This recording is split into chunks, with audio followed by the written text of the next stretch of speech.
oftentimes we talk about the Holocaust and things like that, which we should. It's obviously a very, very important thing that we need to understand.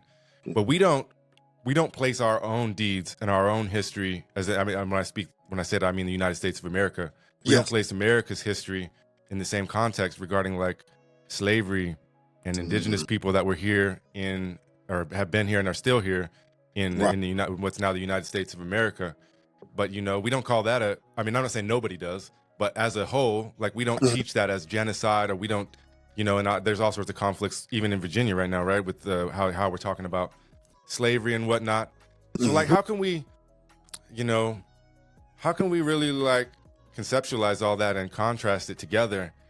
Yeah, but to you said, like to conceptualize the whole overstanding of Holocaust, what we call them Alpha, genocide, and things of that nature, we got to understand that this has been a indigenous attack on indigenous people for all these decades and years and centuries and things of that nature. See, once you look at it from an indigenous genocide, then you can start to, hold the United States of America, Israel, all these European countries, to be honest with you, France, Britain. It's a lot of those European nations that still haven't been held accountable for what they have done to indigenous peoples in Africa, Latin America, the Caribbean islands. It's just a whole global genocide. That's how I conceptualize it. You got to put it in a global conceptualization of genocide on indigenous people. You know what I'm saying?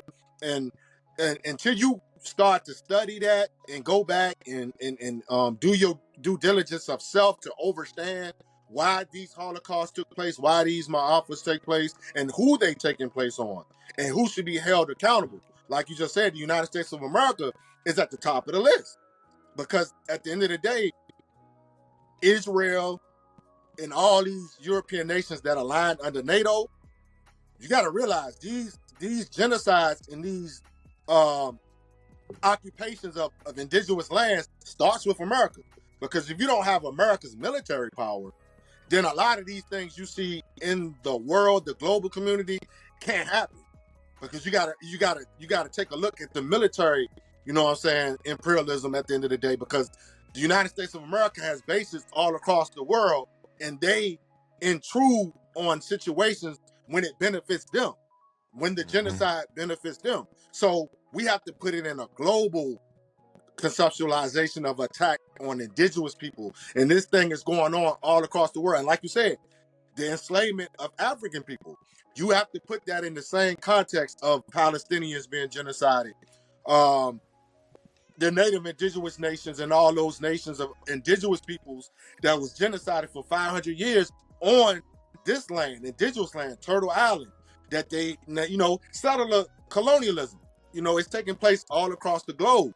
And without the United States of America's military power, none of these things will be going on. So you got to hold the United States of America accountable first, because Israel couldn't do what they're doing to Palestinian people without America.